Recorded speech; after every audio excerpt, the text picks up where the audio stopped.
Howdy folks, it's RJ Helms here, doing something a little bit different today. I am sitting, as you might tell, not at my normal PC, playing some video game that I'm doing a series of, but instead I'm sitting down in front of my Apple IIc. And the reason for that is I just got set up, again, the serial port link between this computer and my main desktop computer. And that really opens up a lot of really cool possibilities for bringing old hardware like this into the modern era and doing some interesting things with it. I had this set up years and years ago with another computer, but just moved a couple times since then and never got around to setting it back up. But I finally have it done here and just wanted to kind of show off the fun of this setup. So I'm going to boot this up here to a program called ADTPro. And what ADTPro is like the name says, ADT stands for Apple Disk Transfer. And this lets you, if I choose serial here, it lets you pull disk images from a newer computer onto the Apple II, and conversely send disk images, or send actual physical disks from the Apple II as disk images over to a modern computer. So let's just see some of the options here. If I go to directory, it'll show me the disk images that are on the computer. You can see there's a fair number of them that I have. Not too many. There's a couple that it comes with, like the actual ADTPro software. It has some support for virtual disks, which I don't really know too much about, and then just some other programs that I have pulled over. Oregon Trail is what we're going to look at now. So I can, and that's pulled in real time over the serial cable from my new computer, or my newer computer, to the Apple II. So I'm just going to grab another disk here. Hopefully this works. Some of these disks are a little worse for wear. I'm pretty lucky in that I was able to find just someone's package of these single-sided double-density reversible disks that had never been used. It was a box of 10 or 20, and only one had ever been used. So I'm going to pop out the ADTPro disk, put in one of these new disks, and I'm going to format it. So it's going to scan my disk drives.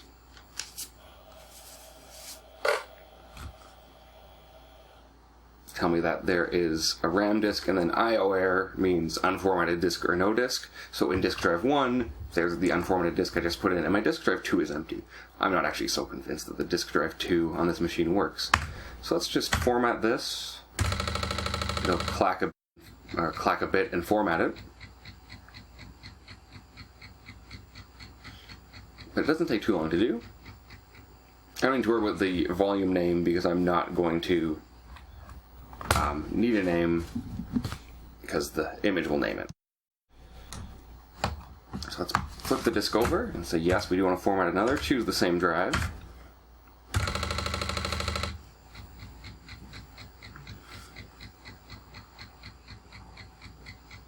And this will be done in just a moment, and then we can look at copying an image over.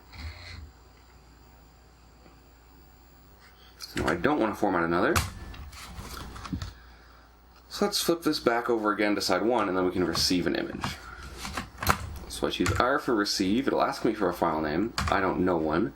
So I'm going to choose my Oregon Trail image. If I don't enter a file name, same as with the directory, it just brings up this list of all the files that ADTPro has in its working directory on the PC side. Let's choose this image, choose our recently formatted disk, and it'll get going. So it pulls it over and copies it out. The disks are 140K, so it's in 280 blocks.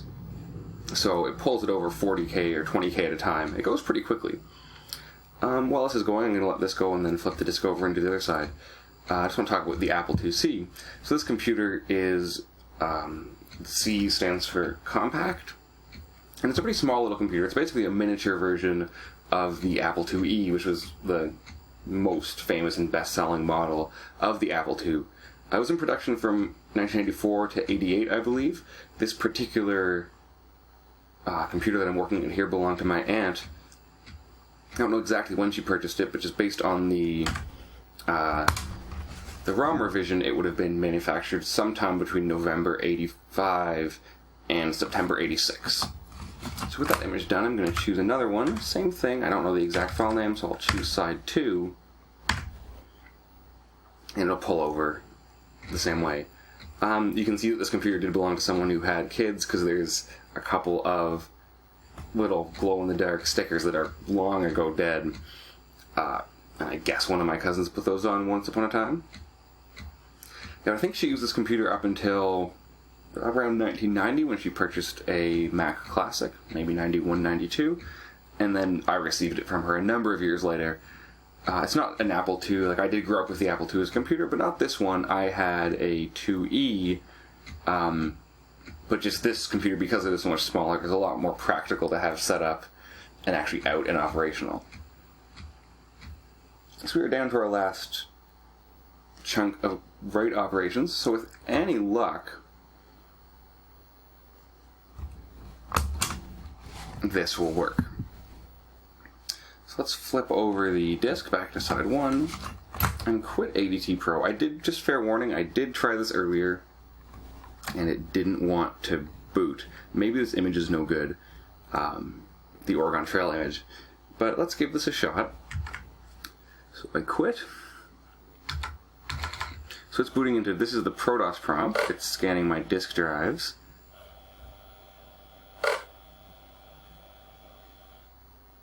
And not finding anything. That's kind of what I expected, because neither of these are ProDOS disk images. So let's give this a shot. So shut off the computer, boot it back up again with the, just to confirm, yes, it is side 1 of that disk in there. So read the disk, and here we go, perfect. So it was just my last disk that wasn't any good. It was a Virgin disk, similar to the one I used here, but they've been sitting in a box for 20 or 30 years, so who knows if they actually work. Alright, let's boot up the Oregon Trail and see if this works. I'm not going to play this in any great detail now, but let's just get started. So let's be a carpenter.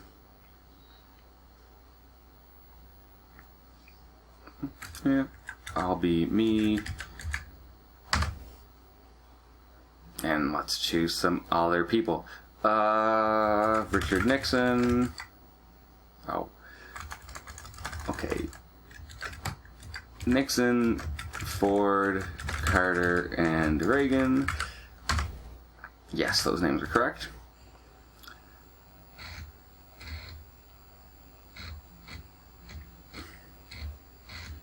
Yes, you can see in just under 5 minutes, I pulled a disk image, wrote it to a real Apple II disk, which I am now able to actually play. And you know, if I really feel like it, maybe I'll do a series of Oregon Trail now that I've got this image. And so that's one of the things you can do. You can also go the other way. So I did, for example, had just a disk of some things, AppleSoft basic programs I'd written a little while ago, kind of the last time I got this computer set up, so it actually would have been, I think about it, 5 or 6 years ago, which I was able to back up, and now I can run them in an emulator, so that's pretty cool on the other side of this. And there's a lot of other potential this opens up. There is, like with the virtual drives and some other applications, you can apparently even do things which I haven't gotten into, but, you know, have just a huge collection of Apple II programs on your computer, and then just serve them on demand, so you don't even have to write them out to disks. I think that's what the virtual disks functionality in ADTPro lets you do, but I don't know too much about it. I'm really still just experimenting. So I'm just going to shut this down. I don't really want to get into Oregon Trail. I could. I actually do want to, but I'm not going to right now. So let's shut this down, shut the computer down. I am going to set this Oregon Trail disk aside because I'm going to want to label it because that is a good disk. And I'll be right back in a moment. One thing I need to do, I do have ADTPro running on my my desktop, and it's hogging the serial port, and for the next thing I want to show, I need to have that unhogged. So I'll be back in just a moment. Okay, so I've got ADTPro shut down. and thus my serial port freed up. And I have the ADTPro launch script customized because I also have the same serial port on my Linux install set to operate as a serial console. Obviously that ties up the serial port, so I have my ADTPro launch script modified to just shut down the serial console, launch ADTPro, and then open the serial console back up when ADTPro closes. And so with that, I can actually use this computer as a dumb terminal. And I'm doing that with a program called Modem.MGR, short for Modem Manager. You might have seen the disk image in the ADTPro transfer, because I just brought that disk image over today as well. So I've got that disk image, I've got the actual disk in the Apple II now. So if I boot this up, it should boot into Modem.MGR, also a ProDOS application. There we go, it's an 80 column program, it's configurable, I have it set for 80 column. And so if I go in here and set some settings, I'll set it to 9600 baud. Let's look at the other commands. I'll set it to parity, 8 plus 1 plus none. Those are both just things that I have configured on the PC side. The Apple II serial port is actually quite a bit faster than 9600. That's of course why the ADTPro program was able to bring disk images over so quickly. But for whatever reason, I find that with the actual serial console, you're limited to 9600 BPS, for better or worse. That's plenty fast if anyone actually remembers using one of these computers with a modem or anything like that. 9600 BPS was faster than these things ever actually worked as terminals back in their day, so it's plenty fast.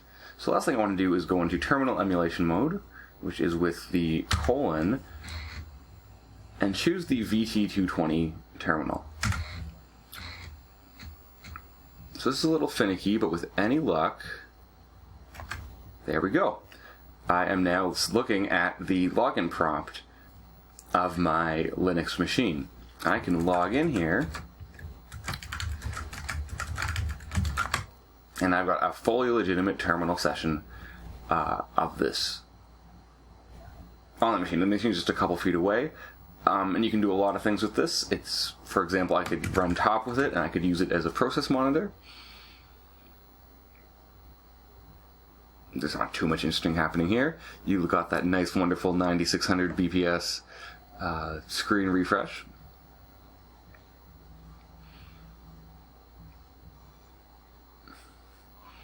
If I close that out, I could say run links. Let's go to Wikipedia. Oh. Sure. I'll allow some cookies.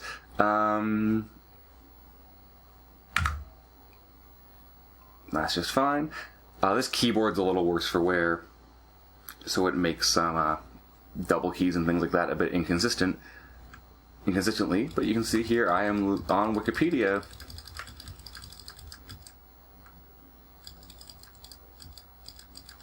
And can browse this.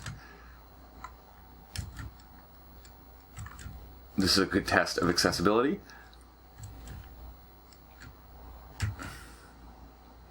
There's a couple quirks that you may be able to see. It says Community Portal. It's a B instead of a hyphen. Just some characters don't come over properly. I'm sure I could fix that, but I haven't gotten into it. This is actually better than I've ever had it look before.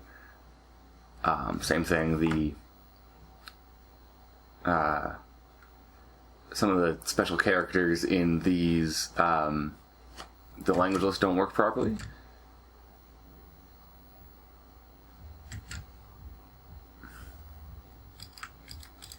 Okay, so here's the search.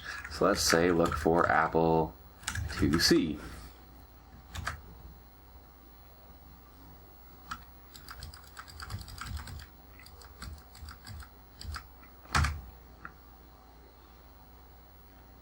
And here we are. See, it's introduced in April 24th, 1984, for an introductory price of $1,295.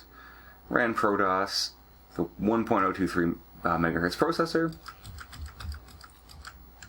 And so, I am on the internet way faster than any of these computers would ever be able to do this.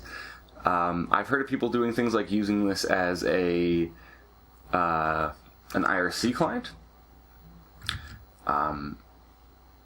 Might be fun to try using it for Twitch chat. But if you had it a bit closer, I mean, right now I've got it kind of 5 or 6 feet away from my main computer, but if I had it right next to it on the same desk, there'd be lots of possibilities for what I could do with this. So one last thing to show is just some of those old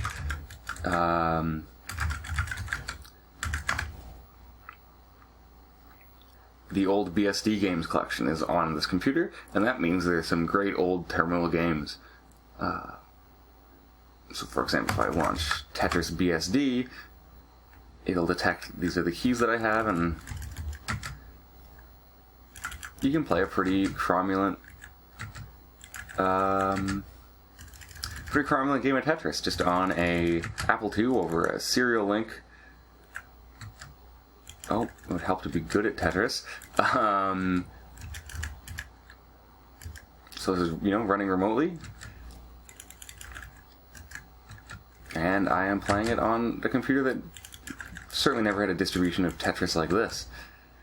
And having the setup opens up a lot of possibilities. For example, if you wanted to try your hand at development for the Apple II,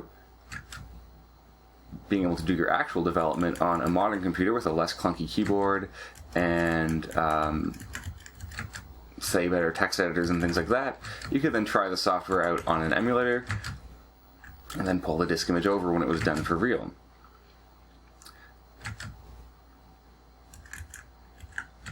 Oh.